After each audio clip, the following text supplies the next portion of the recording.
Yooyyaa akkam jirtanii Dr. Haaromsaadhaa har'as mata duree tokko qabadhee isinii dhiyaadheera. Mata dureen keenyaarraa wantoota erga dhiiga arjoomanii booda gochuu qabnuu fi akkasumas gochuu hin qabne namni tokko erga dhiiga arjoomee maal gochuu akka qabuu fi maal gochuu akka hin qabne. Egaa akkuma beekamu namoonni balaa garagaraatiif akkasumas immoo sababoota garagaraatiif dhiigni nama tokkorraa baankii dhiigaa keessa kaa'ame nama biraatiif kennamuu danda'a. Kunis warroonni dhiiga barbaadan kanneen akka dubartii deessuu keessattuu yeroo dubartiin deessu dhiigni garmalee dhiiguudhaan hir'ina dhiigadha kan isaan mudatu ta'e yeroo kana lubbuu haadha sanaa baraaruuf dhiigni baankii keessaa fuudhamee kan dubartii kanaaf kennamudha. Inni biraa namoonni dhiiga barbaadan sababoota garagaraatiif balaa isaan irra ga'uun dhiigni garmalee dhiiguudhaan hanqina dhiigaa fi akkasumas dhangala'aan qaama isaanii keessaa jiru waan isaan mudatuuf yeroo kanas dhiiga kan kennamuufidha jechuudha. Inni biraa sababoota dhibee garagaraa fi akkasumas rakkinoota fayyaa nama mudatuun hanqinni dhiigaa garmalee yoo kan mudatu ta'e hanqinni dhiigaa nama tokkorra balaa garagaraatiif waan saaxiluuf nama kanaafis namoota garagaraatiin dhiiga arjoomee baankii dhiigaa keessa jiru dhufaa fuudhuudhaan namoota kanaafis kan kennamudha ta'a jechuudha. Egaa akka waliigalaatitti dhiigni nama tokko irraa arjoomuun lubbuu bakka bu'aa hin qabne baraaruudhaaf kan ooludha jechuudha. Kanaaf namoonni dhiiga kennuuf kireeteraa guutan yookiin ulaagaa guutan hundumtuu dhiiga akka kennaman hin gorfama. Kunis maalidha? Nama sanarratti miidhaa tokko geessisuu hin danda'u. Inni garuu namichi fudhatu san lubbuu baraaruudhaaf kan ooludha jechuudha. Kanaaf kana beeknee namni ulaagaa guunu kamiyyuu dhiiga yoo kennine ta'e lubbuu nama akka baraaraa jirutti beeknee dhiiga akka arjoomu asumaan isin dhaamna. Egaa namoonni mee dhiiga kennan yeroo dhiiga kennuun erga dhiiga kenneen booda wantoonni gochuu qabnuu fi wantoonni gochuu hin qabne maalidha? Tokkoffaa irratti erga dhiiga kennee booda dhangala'aa dhuguu kana wasiin jedhu lallaafaa ta'uu danda'a, ishaanis ta'uu danda'a. Dhiigni dhangala'aa qaama keenyatti waan ta'eef dhangala'aan qaama keenyarraa hamma tokko waan hir'atuuf yeroo kana bakka buusuudhaaf yeroodhaaf dhangala'aa akkuma dhiiga kennee kaaniin booda dhangala'aa dhuguu qabnaa jechuudha. Lammaffaa irratti yeroodhaaf hojii guddaa dhiisuu yeroo muraasaaf akka dhiiga kennee kaanee boqonnaa fudhachuu hanga sa'aatii 5tiif boqonnaa guddaa fi ulfaatina guddaa akkan hojjenne ni gorfama jechuudha. Immediately yookiin akkuma dhiiga kennee kaane saniif yeroodhaaf boqonnaa fudhachuu. Sadaffaa irratti yeroo lafti nu mare yookiin lafti nutti naanna'e gatteenye boqonnaa gaa fudhachuudhaan erga wanti kun nu dhiise hojii keenyaa fi deemsa keenyatti fufuu qabnaa jechuudha. Asirratti namni kamiyyuu beekuu kan qabu namni dhiiga kenne tokko mallattooleen lafti namatti naanna'u mallattooleen akka sasalphaan kunniin inuma mudata nama kamiyyuu jechuudha.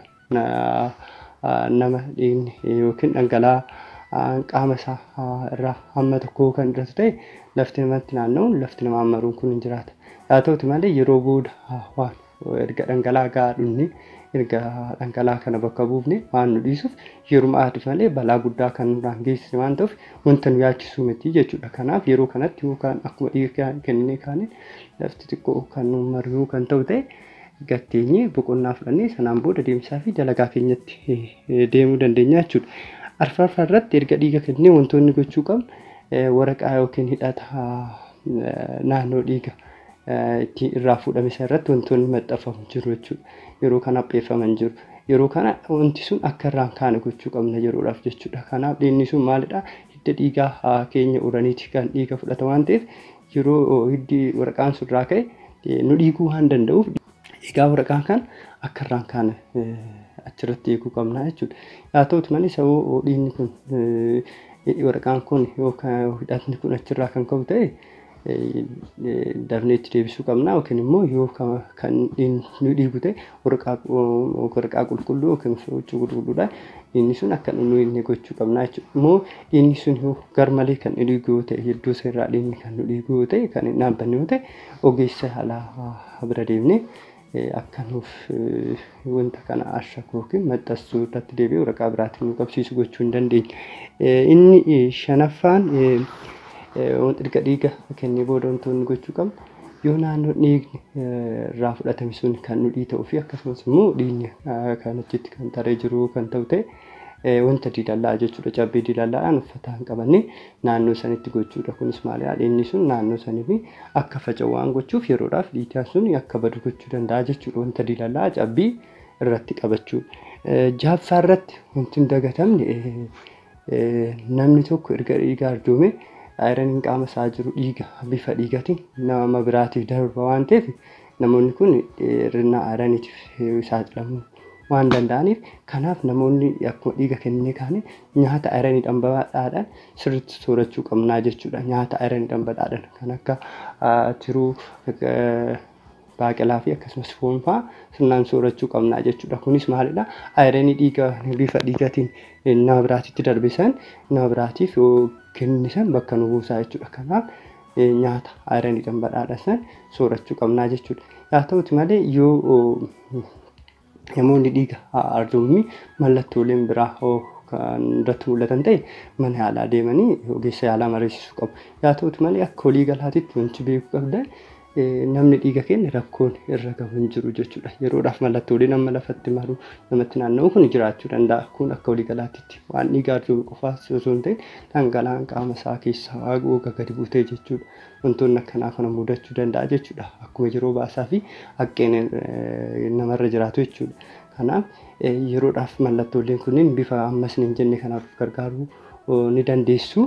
Kanaaf immoo yeroo hundumaa namni kamiyyuu kan dagachuu hin qabne dhiiga kennuun hammam barbaachisaa akka ta'e beekuu qabdu. Tokkoffaan haadha lubbuu kennuuf lubbuu dhabuuf jirtu akka baraaru inni biraa immoo maatiiwwan keenyas firootawwan keenyas ta'uu danda'a nama balaan garaagaraa irra gahe nama jaalannu nama dhabuun barbaanne sababa hanqina dhiigaatiin sababa dhiigni hin jirrenoo kan duute gaafatamummaa nutti dhagahamuu qaba. Kanaaf dhiiga haala danda'ameen yeroodhaan dhiiga keenya akka arjoomnu siin jenna. Turtiin wajjin turtaniif guddaa galatoomaa fayyaa ta'aa.